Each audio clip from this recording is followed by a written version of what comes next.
Good morning everyone and welcome to Disha institute. And previous video में आज हम chemical bonding का सेकंड लेक्चर स्टार्ट करेंगे। प्रीवियस वीडियो में हमने ओनिक बॉन्ड के बारे में पढ़ चुके हैं। तो आपको पता है जो ओनिक बॉन्ड था वो ओनिक बॉन्ड किसके बीच में बनता था? मेटल और नॉन मेटल के बीच। यानी एक आपको मेटल लेना है और दूसरा नॉन मेटल लेना है। नॉन मेटल हमने पढ़ रखा था।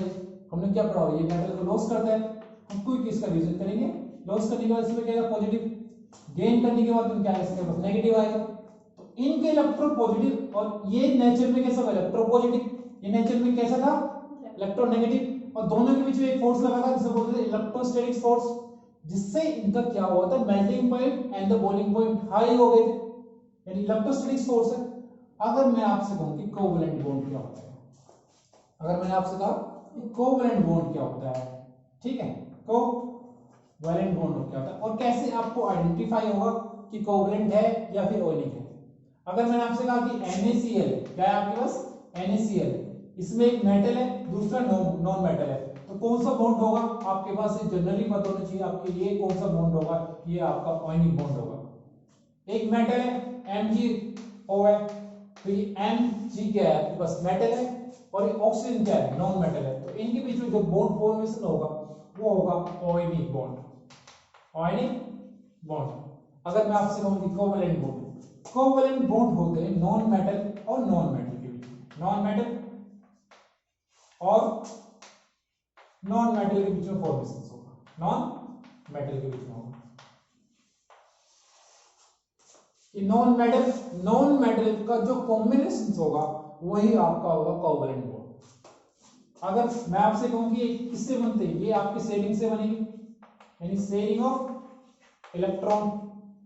आगे चल के आप देखोगे कि ओवरलैपिंग से भी हो रहा है, ओवरलैपिंग हो रहा है। ओवरलैपिंग आपने देखा है एस का भी होता है, SP का भी होता है। अलग अलग आपको ओवरलैपिंग पढ़ेंगे इसके बारे में।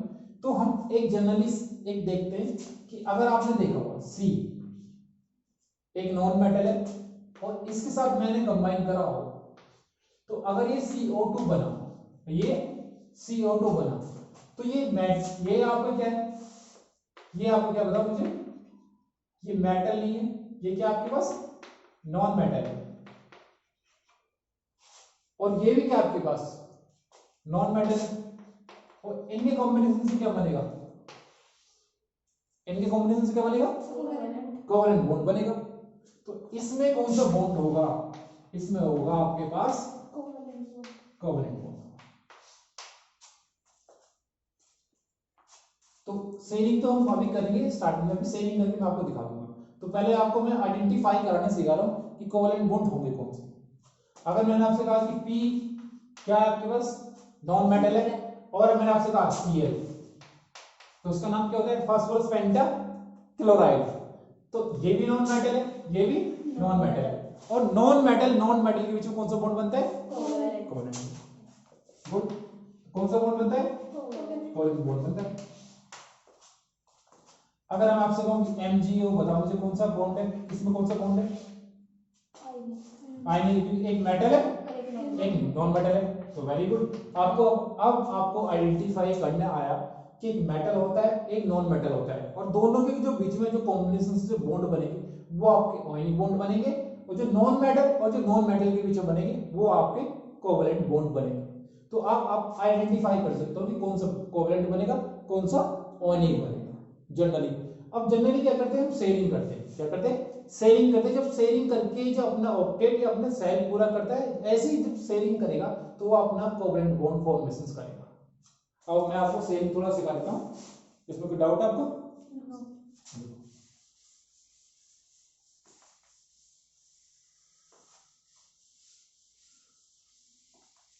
इसका स्क्रीनशॉट डन।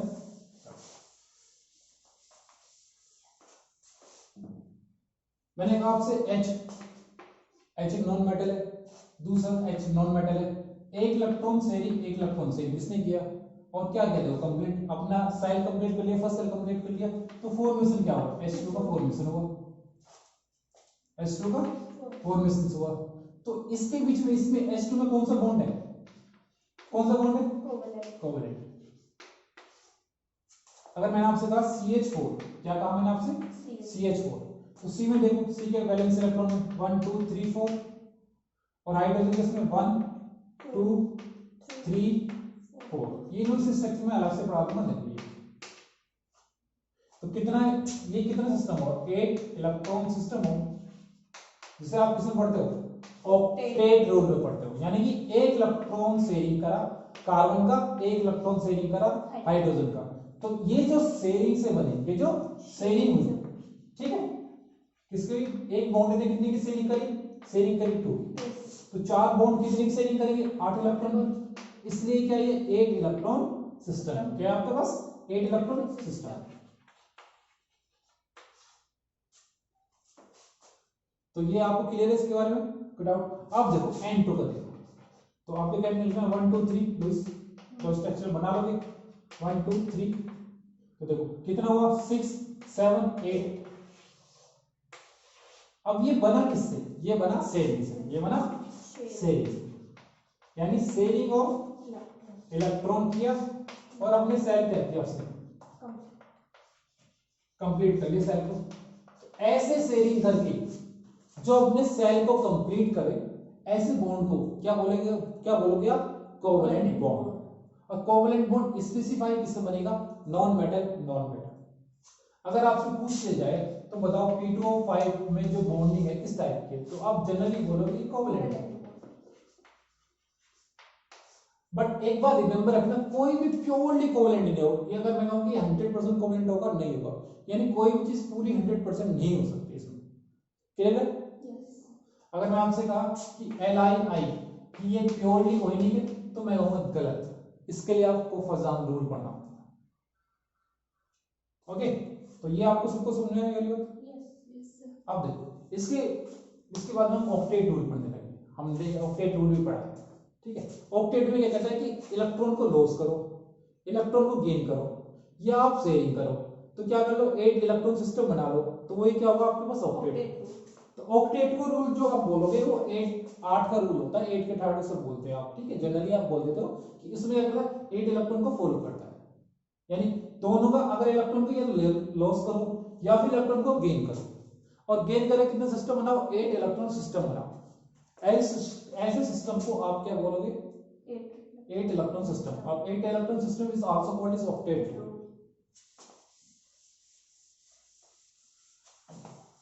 तो ये था ऑक्टेट रूल। अब ऑक्टेट रूल को अब डिटेल में पढ़ो। ऑक्टेट रूल क्या है कि कोई भी एटम, यानी कोई भी चीज, कोई मॉलिक्यूल, कोई भी एटम या तो इलेक्ट्रॉन को करे, इलेक्ट्रॉन को लॉस करे और गेन करे, शेयरिंग करे, और शेयरिंग करके क्या बनता है? 8 इलेक्ट्रॉन सिस्टम बना ले। क्या बना ले? 8 इलेक्ट्रॉन सिस्टम बनाए। जब वो 8 इलेक्ट्रॉन सिस्टम बनाएगा, उसी को क्या करते हैं? ऑक्टेट रूल बोलते हैं। क्या बोलते हैं आप? Octet rule. उसने एग्जांपल दिया आपके पास n के पास 1 2 3 1 2 3, तो 6 7 8, ये 2 कंप्लीट और ये कंप्लीट। बट जब उससे पूछा गया S2 का बताओ, S2 के बारे में तुम्हारा क्या ख्याल है? उसने कहा फेल हो गया। देखो 1 by 1 कोवेलेंट तो बना पर ऑक्टेट को फॉलो नहीं करा इसने, तो यहाँ पे इसकी लिमिटेशन आ जाती है। क्या आती है? लिमिटेशन आ जाती है कि कुछ तो वैलेंसी को नीचे चला जाता है, कुछ ऊपर चला जाता है, वैलेंसी को कुछ एक्सपेंड नहीं कर जाता है। S सब 6 देखो, S के आउटर सेल में कितने? 1 2 3 4 5 6, एक F, 2 F, 3 F, 4 F, 5 F, 6, तो कितने इलेक्ट्रॉन? 1 2 3 4 5 6, ये कितना है? 12 इलेक्ट्रॉन सिस्टम, 12 इलेक्ट्रॉन सिस्टम। ये तो यहाँ पे 8 हो जाएगा। और सेंटर के पास कितने? सेंटर के पास कितने? 12 इलेक्ट्रॉन सिस्टम। तो यहाँ वैलेंसी क्या होगी? एक्सपेंड होगी। तो हम क्लियरली सीन देख सकते हैं कि ऑक्टेट रूल क्या होता है। ऑक्टेट हमारा रूल जो 8 इलेक्ट्रॉन सिस्टम करे, यानी 8 इलेक्ट्रॉन सिस्टम को फॉलो करे, यानी शेयरिंग करने के बाद 8 इलेक्ट्रॉन हो जाए तो क्या होता है? 8 इलेक्ट्रॉन सिस्टम, और 8 electron system is also called octet rule. Okay, तो ऐसी मतलब आपको पूरा का पूरा डिटेल में आपको वीडियो और देखनी है तो देखिए इसको, मतलब मेरे चैनल डिस्टेंस वीडियो को क्या करें, आप सब्सक्राइब करें, तो आपको मोर वीडियो 11 12 आई जेई जो भी आपको 9 10 पढ़ना है। ओके, तो आज की वीडियो को यही फिनिश करेंगे, नेक्स्ट वीडियो में, ठीक है, बाय बाय।